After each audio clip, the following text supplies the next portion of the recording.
Hi, my name's gwEm and welcome back to my YouTube channel. Today I wanted to cover my Yamaha CS-5 synth from the 70s in a lot more detail. So it's a fairly simple single oscillator monosynth from the late 70s. It's quite affordable on the second-hand market. If you look on eBay, you can pick one up for about £250 all day long. I really like the sound of it and I think they're overlooked. One of the reasons that they are overlooked is that it only has a single envelope, but there's a lot of ways you can work around that, and I think it sounds really nice. One of the killer features that it has is a 3-mode filter with low pass, band pass and high pass. But let's get into it. I'll go into the studio now, switch on the synth and go through all the features. Alright, here she is, the Yamaha CS-5, all the way from the late 70s. Let's see what we can do. So just like any synth, the first block here is their VCO, the voltage controlled oscillator. So let's have a look what kind of features it has. It's got tuning control here.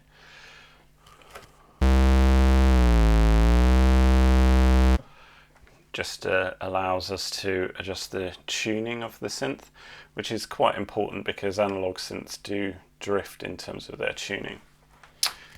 We can also set which octave we're going to play with this feet control.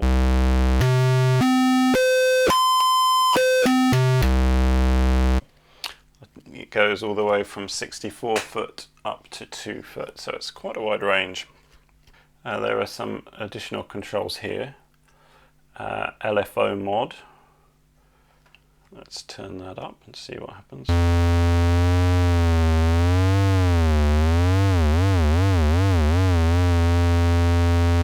It's got some pitch modulation there. Portamento slides between notes.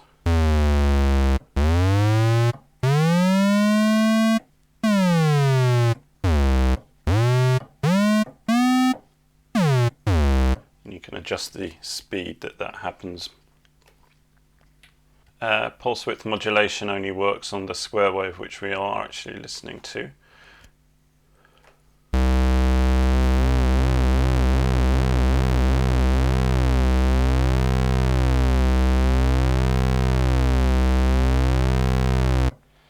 And it is a nice sounding PWM.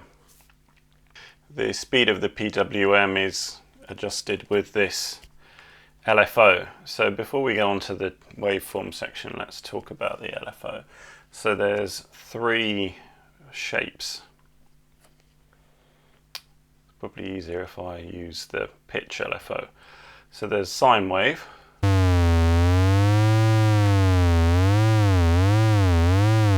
There's like a ramp kind of thing.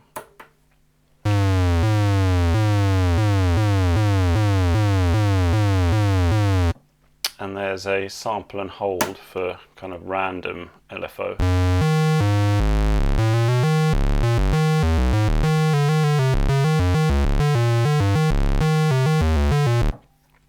Which is all sorts of fun. But one of the especially cool things about this LFO is it does actually go up into the audio rates.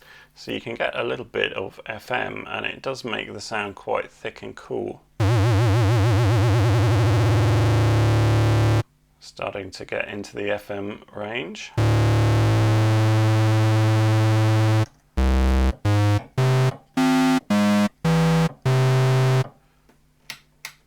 Go up a few octaves.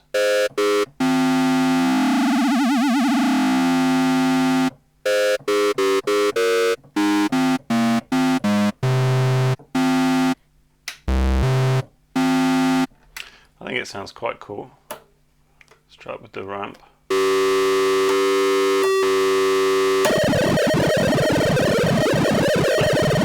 And with the sampler and holder you get a kind of telephone modem kind of sound. The difference between sine wave and the ramp is quite subtle. But I really like using that kind of FM effect. So let's talk about the waveforms that we can get. So far we've just been using the square wave.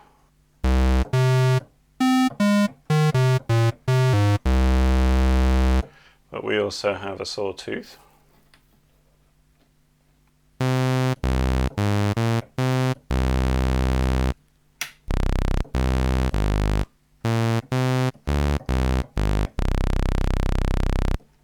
Sounds pretty thick. And there is the possibility to route an external signal through it, or you can use the noise generator. Let's just use the noise generator. I don't have any external signals connected at the moment.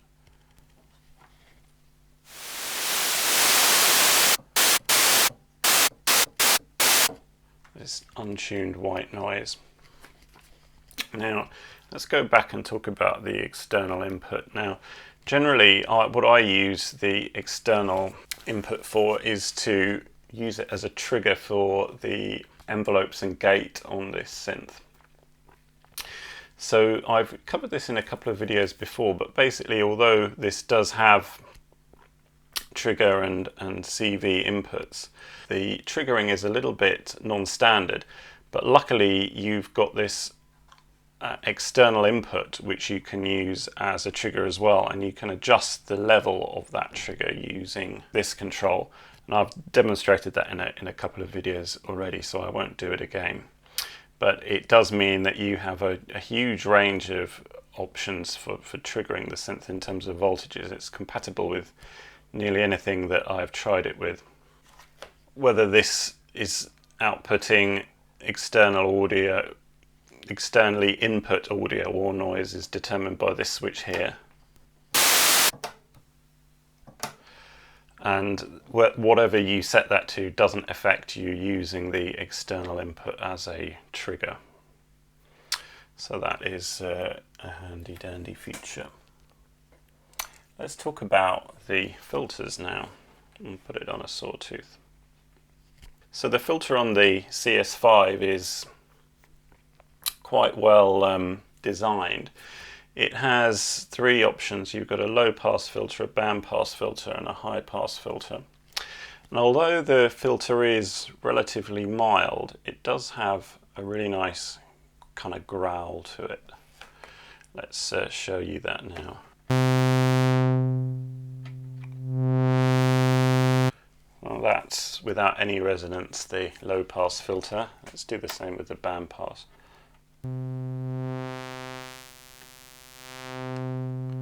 Band pass filter not quite as steep.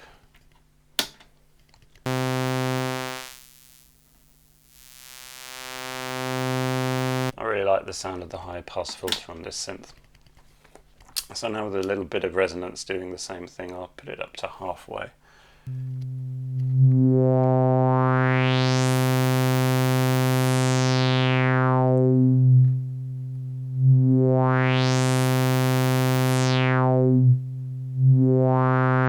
Does sound pretty fat. Let's do the band pass.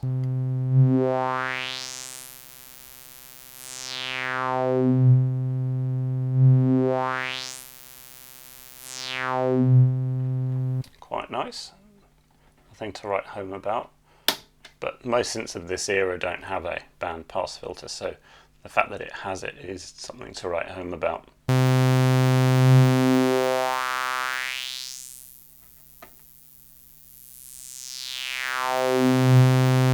The resonance on the high pass filter is really nice. Let's knock up the resonance a little bit and do the low pass and high pass again.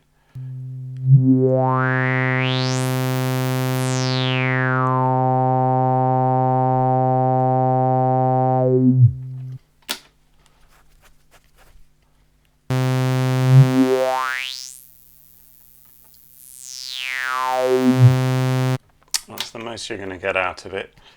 Let's turn the oscillators off and see if we can get it to self-oscillate.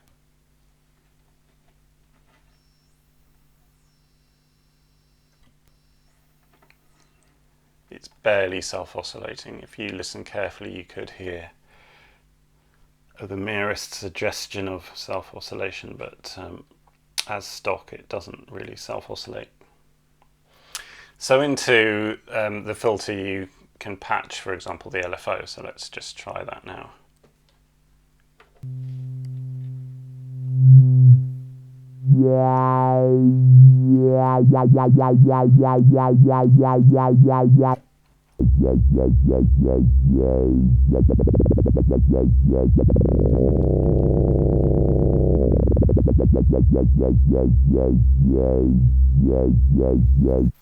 Sounds quite nice. Let's do the same with the high pass. You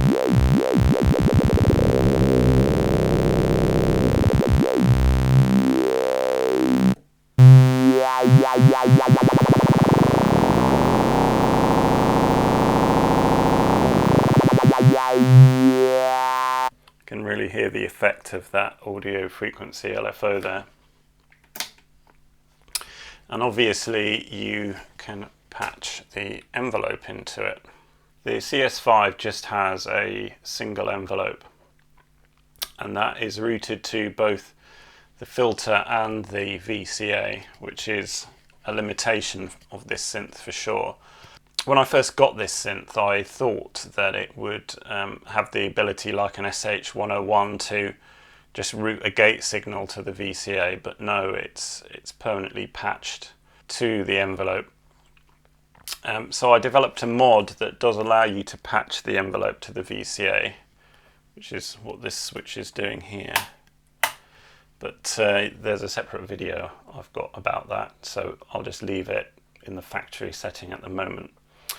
However, with the single envelope, you can kind of finagle some good sounds by using the sustain level and judiciously tweaking the cutoff values and kind of balancing the VCA and the filter. So let's try and just do like a simple bass sound. I'll turn up the envelope depth.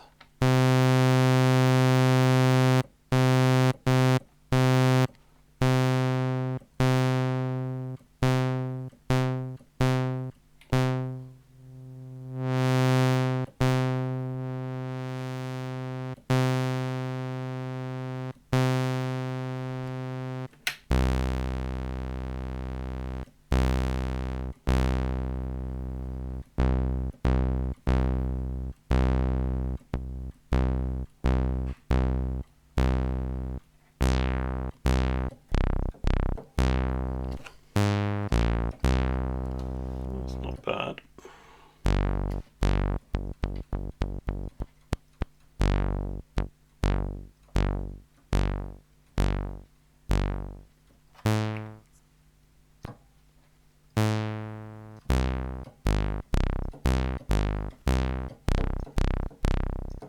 Let's try the square wave instead of the sawtooth.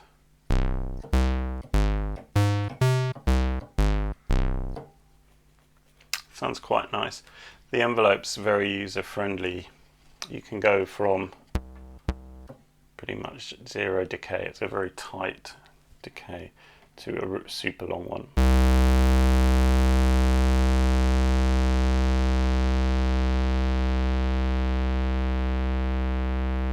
And it's all very controllable.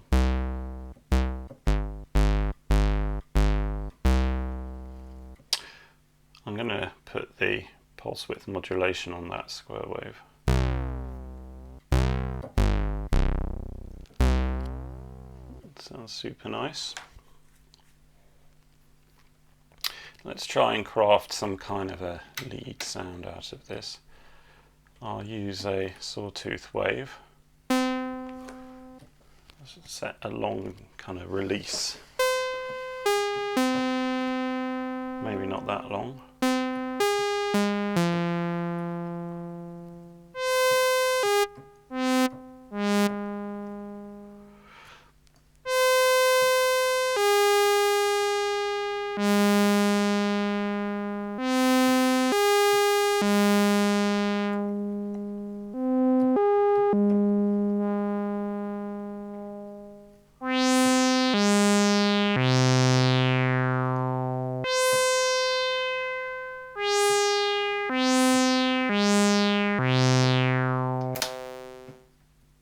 Switching to the high pass filter there.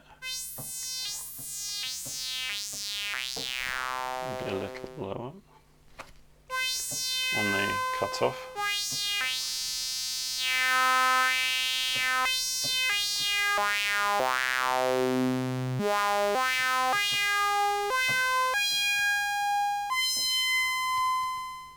It sounds nice, and I will add some reverb as well on the mixer.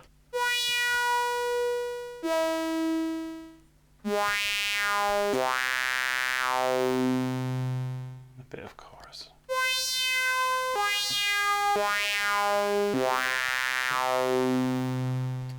Let's try the bandpass filter. Oh, that sounds lovely.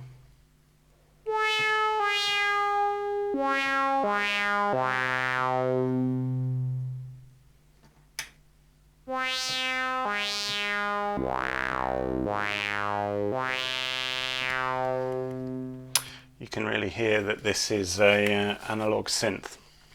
It's definitely not a digital emulation. Everything is so warm. There is a bit of noise, of course, but it's extremely clean when you think it's over 40 years old. And there's absolutely zero latency. It's quite amazing, really. Even with a modern synth like the Novation Base Station, which I love very much, it doesn't feel quite so immediate.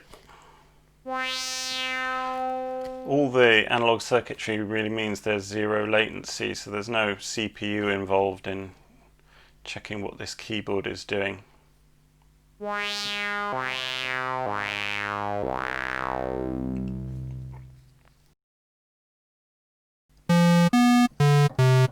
So we just got the square wave back.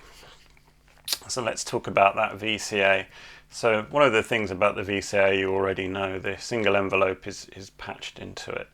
And you have these three controls here, so you can adjust the envelope depth. This more or less functions as a master volume control, really. Or you can also set the volume to be controlled by the LFO.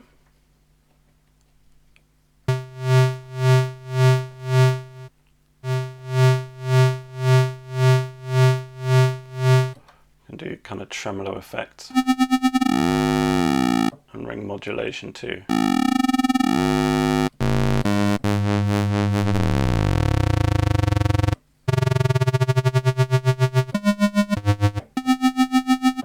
Quite a handy little feature there. There's nothing quite like tremolo. It is a simple effect, but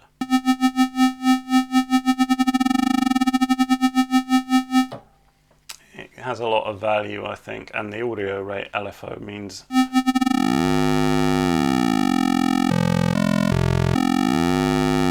you can get those ring modulations. Now I use the initial level control here mostly for tuning.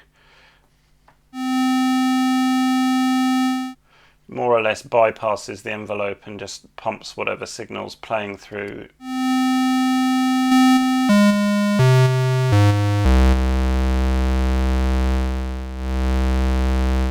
But it is very handy for tuning, and it's also handy for filtering an external signal if you want to do that. I will just briefly talk about the mod that I did.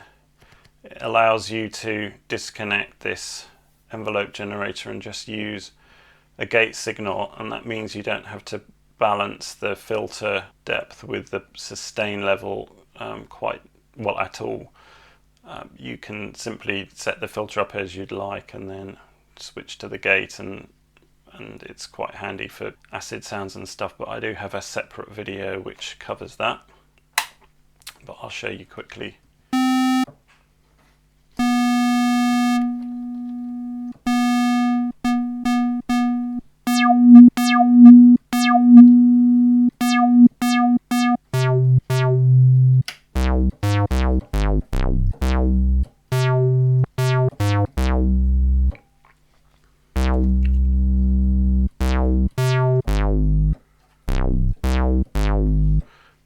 Growl there of the CS-5.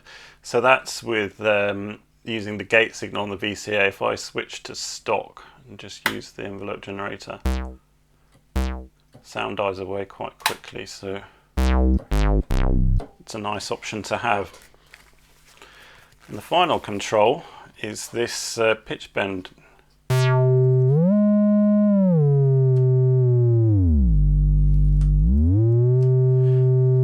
Literally, it's just a slider.